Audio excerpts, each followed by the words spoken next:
भाइयों पेश है आप सभी के सामने 8.79 लाख में एक शोरूम प्राइस में आने वाली the most demanded guide in petrol version as well as CNG version. तो आप अपने सामने देख पा रहे हो VXi वेरिएंट डिजायर में आने वाली 2025 अपडेट के साथ, और ये आप देख पा रहे हो सीएनजी में बेस मॉडल, और पेट्रोल में अगर आप बेस मॉडल जाते हो तो LXi पड़ता है, सीएनजी में बेस मॉडल आप जाते हो तो VXi पड़ता है। LXi में कोई भी आपको सीएनजी का ऑप्शन नहीं मिलेगा, और VXi और ZXi का आपको ऑप्शन मिलता है सीएनजी वाले वेरिएंट में।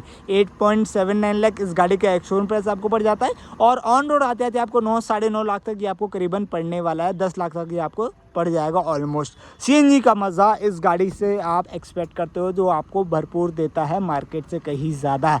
जितनी भी गाड़ियाँ आती है इस सेगमेंट में, चाहे मैं औरा की बात कर लूँ, अमेज की बात कर लूँ, और हालांकि ये 2-3 गाड़ियाँ हैं इस कैटेगरी में, लेकिन एसयूवी में भी कई सारे आपको सीएनजी गाड़ी देखने को मिल जाते हैं। लेकिन जब आप कॉम्पैक्ट सीडान की बात आती है, इससे बढ़िया सीएनजी या फिर पेट्रोल में कंफर्ट वाइज कहीं ना कहीं बढ़िया लोगों के मन में ऐसा कुछ आता नहीं है, जिस वजह से इस गाड़ी का डिमांड तो बढ़ता ही बढ़ता है, लेकिन इस गाड़ी का सेल्स भी काफ़ी बढ़िया निकल के आता है। फिर जैसे कि आप देख पा रहे हो सामने में आपको मिलेगा प्रोजेक्टेड हेडलैम्प, और कोई भी DRL वगैरह का फंक्शन नहीं दिया गया यहाँ पे आपको, और फॉग लैम्प का प्लेसमेंट अगर आपको चाहिए तो ZXi में आपको मिलेगा, इस VXi में आपको जो है नहीं मिलने वाला है। LED तो आप कंपनी से हालांकि करवा भी सकते हो, आफ्टर मार्केट भी काफ़ी सारे ऐसे कुछ बढ़िया सिस्टम आते हैं जो आपको प्रोजेक्टर लैम्प जो LED हो जाएगा।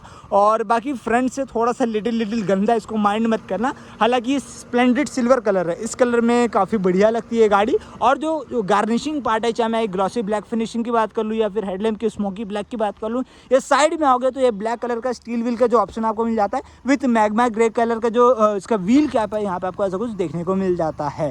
फ्रंट में डिस्क और रियर में आपको ड्रम ब्रेक्स मिल जाएगा।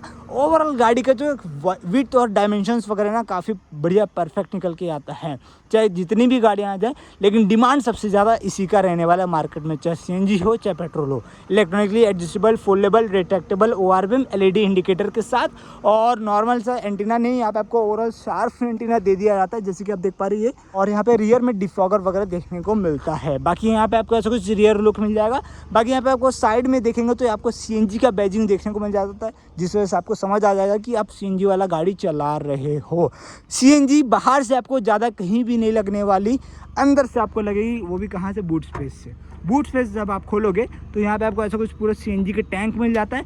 टाटा की गाड़ी में खासकर आपको डुअल सिलेंडर मिलता है, लेकिन ये औरा हो गया, डिज़ायर हो गया, इसमें आपको सिंगल सिलेंडर देखने को मिलता है, जिस वजह से आपको बूट स्पेस में थोड़ा सा कॉम्प्रोमाइज़ करने की ज़रूरत पड़ जाती है। बाकी यहाँ पे आपको ऑलमोस्ट 60 लीटर तक का यहाँ पे आपको ओवरऑल टैंक कैपेसिटी मिल जाता है। जब स्विफ्ट का सीएनजी आया था तो उसमें कंप्लेन था कि वो बाहर से नॉब दे दिया लगाने वाला, आफ्टर मार्केट वाला जो चीप टाइप से लग रहा है, तो कंपनी ने सुना और डिज़ायर में जो अंदर से इसका जो नॉब दिया है सीएनजी फील करने का, यहाँ पे आप जैसे कि देख पा रहे हो। उसके बाद स्विफ्ट में सीएनजी तो आया ही आया, लेकिन स्पेयर व्हील जो हटा दिया गया था, लेकिन डिज़ायर में वो चीज़ इंप्रूव किया, और यहाँ पर आपको स्पेयर व्हील भी देखने को मिल जाता है। अभी फ़िलहाल भारी है तो इस वजह से आपको दिखा नहीं पा रहा हूँ मैं, ये देखिए अंदर में आपको नज़र आ रहा होगा, तो यहाँ पे आपको स्पेयर व्हील का भी ऑप्शन देखने को मिल जाता है इस गाड़ी में। बाकी हेलोजन लैंप वगैरह मिल जाएगा। इसको थोड़ा सा कवर अवर कर देते ना तो और भी बढ़िया लुक आ जाता है, क्योंकि इसको खोलते ही यह आपको सामने प्रकट हो जाता है, दिख जाता है, तो कहने की थोड़ा सा जो है ऑड लगता है। तो ओवरऑल ऐसा कुछ रहा बूट स्पेस वगैरह वाइज, और गाड़ी में यहाँ पे आपको हेलोजन नंबर प्लेट लैंप मिल जाएगा। एक्सटीरियर वाइज ओवरऑल ऐसा कुछ रहा। रियर में 1, 2, 3, 4 पार्किंग सेंसर मिलेगा, लेकिन रिवर्स कैमरा यहाँ पे आपको इस वाले वेरिएंट में नहीं दिया जाता है। Splendid silver, CNG, VXi, desire 8.79 lakh. अब चलते हैं गाड़ी के अंदर में देखते हैं क्या सारी चीज़ें आपको मिल जाती है। गाड़ी के इंटीरियर की अगर अपन बात करते हैं तो यहाँ पे आपको ऐसा कुछ पूरा सिस्टम मिलेगा, हाइट एडजस्टमेंट सीट्स और रेक्लाइन स्लाइडेबल का, और बाकी यहाँ पे आपको डोर हैंडल्स में वही सारा कुछ मिलने वाला है। फैब्रिक अपॉल्स्ट्री, यहाँ पे आपको CNG के इंस्ट्रक्शंस आपको मिल जाएंगे, और चारों पावर विंडो, यहाँ पे आपको driver side auto up auto down shipment के साथ लॉक अनलॉक, और यहाँ पे आपको ORPM के सारे कंट्रोल्स देखने को मिल जाते हैं। यहाँ पे आपको दिया जाता है ऐसा कुछ क्रोम फिनिशिंग में डोर हैंडल्स। असली मज़ा यहाँ पे आपको मिलेगा, जैसे कि आप देख पा रहे हो यहाँ पे आपको मिल जाता है ऐसा कुछ CNG to petrol, petrol to CNG करने का ये आपको बटन मिल जाता है, और यहाँ पे आपको हेडलैम्प्स की जो लेवलिंग कंट्रोल देखने को मिल जाएंगे। ट्रैक्शन ऑन ऑफ बटन यहाँ पे आपको ऐसा कुछ मिल जाएगा, इसके अलावा और यहाँ पे नहीं दिया जाता है। अच्छी बात ये रहती है कि इस डिज़ायर अगर आप CNG में कंसिडर करते हो तो ये आपको कंपनी फिटेड मिलेगा, और कंपनी फिटेड मिलने के कारण यहाँ पे आपको बटन वगैरह जो बाहर एक्स्ट्रा कहीं भी नहीं दिखने वाला है, पूरा जेन्युइन आपको जो ऐसा कुछ लगने वाला है, प्रॉपर कंपनी से फिट होके जैसे फिट एंड फिनिशिंग वाला आपको जो मिलता है वैसे आपको मिलने वाला है। बाकी यहाँ पे आपको वही VXi वाले वाले सीएनजी अगर आप लेते हो तो 2 वेरिएंट के साथ आता है, VXI और ZXI। तो इसका जो एक शोरूम प्राइस मैंने आपको स्टार्टिंग में बताया 8.79 लाख, इस गाड़ी का आपको एक शोरूम प्राइस बढ़ जाता है। तो उस हिसाब से इंटीरियर वाइज भी देखोगे तो कहीं ना कहीं काफ़ी बढ़िया निकल के आता है। रेगुलर पेट्रोल वाले VXI से आपको जो 1 लाख रुपए तक का ये आपको ज़्यादा पड़ेगा एक शोरूम में, और ऑन रोड आता है तो 1-1.5 लाख वो हो जाता है। पर अगर आपका रनिंग ज़्यादा है तो ये आपको कहीं ना कहीं काफ़ी वैल्यू फॉर मनी क्रिएट करके देता है। पेट्रोल बस लेते हो तो यहाँ पे आपको पेट्रोल का गेज मिलता है, लेकिन जब आप CNG भी लेते हो तो उसके साथ में यहाँ पे आपको पेट्रोल भी मिलेगा और यहाँ पे आपको CNG का दोनों ही गेज आपको देखने को मिलता है इस गाड़ी में। बाकी आपको आप रेंज वगैरह दिखा देगा सारा, यहाँ पे आपको एनालिटिक्स दिखा देगा और टैकोमीटर, स्पीडोमीटर, बाकी नॉर्मल सारा कुछ वही है जो आपको VXI वगैरह में देखने को मिलता है। हेडलैम्प्स के कंट्रोल, वाइपर के कंट्रोल्स और डी कट स्टीयरिंग जो हमने टॉप मॉडल में भी देखा है, बस टॉप मॉडल में आपको लेदरेट फिनिशिंग हो जाता है और यहाँ पे आपको थोड़ा सा सिल्वर फिनिशिंग दिया जाता है जैसे कि ये आप देख पा रहे हो। लेकिन ये VXI वाले वेरिएंट में यहाँ पे कोई भी स्टीयरिंग व्हील में ना तो लेदरेट मिलेगा ना तो ऐसा कुछ सिल्वर वाला फिनिशिंग दिया जाता है इस स्टीयरिंग में मैं बात कर रहा हूँ। बाकी यहाँ पे एडजस्टमेंट की अगर अपन बात करते हो तो आपको टिल्ट ही दे दिया जाता है जैसे कि आप देख पा रहे हो। और CNG का मजा ये है ना कि अगर आप खड़ी गाड़ी में भी आइडल कंडीशन में भी रहते हो ना तो आपको ज़्यादा पेट्रोल जलने का दुख नहीं होगा एज कम्पेयर टू जब आप पेट्रोल गाड़ी लेते हो और पेट्रोल जब जलता है ऐसे आइडल कंडीशन में खड़ी रहती है, AC चलते रहता है, उस वक्त थोड़ा सा ज़्यादा कहना कि आपको जो पेट्रोल वाला गाड़ी जब आप रखते हो तो थोड़ा सा कहना कि दिल में दुखता है। लेकिन जब आप CNG लोगे तो उसका कुछ ऐसा बहुत ज़्यादा इफेक्ट नहीं पड़ेगा, पड़ सकता है पर बहुत ज़्यादा नहीं पड़ेगा जितना पेट्रोल में पड़ता है। बाकी ये वाले वेरिएंट में आपको कोई भी क्रूज कंट्रोल नहीं मिलेगा और CNG अगर आप ले लेते हैं तो उसमें आपको कोई भी क्रूज कंट्रोल नहीं दिया जाता है। बाकी यहाँ पे आपको सारे मीडिया के कंट्रोल्स, वॉइस कमांड फीचर वगैरह और म्यूट अनम्यूट करने का मोड का बटन और वॉल्यूम अप डाउन करने का, बाकी यहाँ पे आपको ट्रैक वगैरह चेंज करना है तो यहाँ पे आपको ऐसा कुछ दिया जाता है।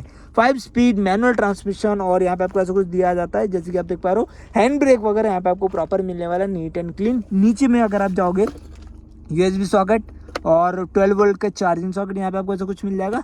ऑटोमेटिक क्लाइमेट कंट्रोल नहीं है पर ये आपको डिजिटल डिस्प्ले आपको मिल जाएगा और मैक्स AC का जब आप कंट्रोल करते हो तो धूप वगैरह में, गर्मी में जब आपकी गाड़ी गर्म हो जाती है तो ये काफ़ी काम का चीज़ है ये। उसके बाद ऐसा कुछ ग्लॉसी फिनिशिंग में बेज कलर के इंटीरियर के साथ काफ़ी बढ़िया कॉम्बिनेशन मैच हो जाता है और बहुत ज़्यादा कॉस्ट वाला चीज़ नहीं है। जैसे कि टॉप मॉडल में ये आप देख पा रहे हो बिजल जो है ये आपको पूरा ग्लॉसी ब्लैक फिनिशिंग में दिया जाता है, हालांकि उसमें बड़ा स्क्रीन भी मिलता है।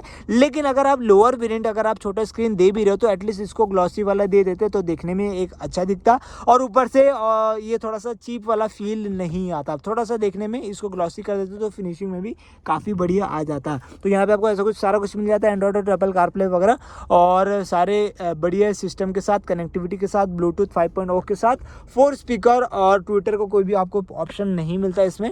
टॉप मॉडल में अगर आप जाते हो तो आर्किमिस के साउंड सिस्टम देखने को मिल जाते हैं इस डिज़ायर के लाइनअप में। और बाकी यहाँ पे आपको नीचे में मिल जाएगा ग्लब बॉक्स। ग्लब बॉक्स में कोई भी आपको कूल वाला नहीं मिलता है, बेस से लेकर टॉप तक का, और स्पेस वगैरह जो आपको डिसेंट देखने को मिल जाता है।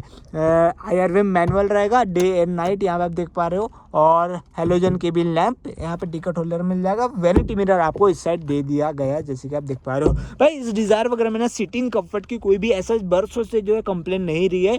लोग इसी वजह से लेते हैं क्योंकि इसका सीटिंग कंफर्ट बढ़िया है, एक तो माइलेज बढ़िया है, दूसरा यहाँ पे आपको रियर कंफर्ट भी कहना कि बढ़िया देखने को मिल जाता है, जिस वजह से आपको तीनों पैक जो बढ़िया निकल के आता है और मारुति का भरोसा आपको देखने को मिल जाता है जो बरसों से चला आ रहा है। एक टाइप सी सॉकेट और यहाँ पे आपको मिल जाएगा एक USB सॉकेट चार्जिंग करने के लिए, देख सकते हो दोनों चार्जिंग के लिए। तो जिसका जोन सा वाला है वो आप यूज़ कर सकते हो और ये काफ़ी बढ़िया काम भी करता है। बाकी अब चलते हैं गाड़ी के रियर की और फ्रंट से ऐसा कुछ रहा, इसके अलावा और ऐसा कुछ भी नहीं है। तो ये फ्रंट से कैसा लगा, CNG में अगर आप लेते हो तो आपको जो है 33.4 kg पर केजी तक के आपको रेंज निकाल के देगा, बढ़िया से बढ़िया माइलेज देगा जिसको अपन बोलते हैं, और ये आपको देगा। बाकी नॉर्मल पेट्रोल में जो है 25 का मैनुअल में और ऑटोमेटिक में 24 का जो क्लेम किया जाता है। लेकिन जो प्रैक्टिकल रेंज की अगर अपन बात करते तो आपको नॉर्मल पेट्रोल में 20-22 ये आपको ईजिली दे देगा, और CNG में अगर आप बात करते हो तो 28 to 30 के बीच आपको रहने वाला है, डिपेंडिंग ऑन कंडीशन की किस कंडीशन में, वेदर का कंडीशन, रनिंग कैसा है, सिटी में है, हाईवे में है, रफ रोड है, टेरेन कैसा है, वो सारा कुछ ये आपको मैटर करता है। जो कहना कि वो सारी चीज़ें, आपका क्लच कितना यूज़ हो रहा है और बहुत सारी चीज़ें हैं, तो कहना कि माइलेज इस सारे चीज़ों पे निर्भर रहती है। तो गाड़ी के अंदर आप चलोगे तो एक सेकेंड वेट, पहले लॉक हो जाता है गाड़ी तो इसको अनलॉक करना पड़ेगा। इसको मैंने किया अनलॉक, इसको मैंने किया ऑफ, और यहाँ से जब आप गाड़ी में रियर में चलोगे तो ये देखिए आपको जो है कंफर्ट मिलता है CNG गाड़ी में। रियर स्पेस में इससे बढ़िया और क्या कंफर्ट मिलेगा। और मुझे आप एक बताओ, आर्म रेस्ट मिल रहा है, 3 पॉइंट एडजस्टेबल हेडरेस्ट मिल रहा है, सॉरी 3 पॉइंट सीट बेल्ट मिल रहा है, 2 पॉइंट एडजस्टेबल हेडरेस्ट मिल रहा है, ये सारी चीज़ आपको मिल जा रही है। और सीएनजी का तो मज़ा मिल ही रहा है, जैसे कि आप देख पा रहे हो। रियर वालों के लिए एसी के वेंट्स और इसके अलावा और ऐसे कुछ भी नहीं है। तो एक्सटीरियर वाइज हमने देखा और इंटीरियर वाइज हमने देखा। अब बात कर लेते हैं मोटर स्पेक्स की या फिर इंजन स्पेक्स की। 6 एयरबैग ABS CVT यहाँ पे आपको मिल जाएगा, कोई भी एडजस्टेबल सीट बेल्ट के एडजस्टमेंट नहीं मिलेंगे।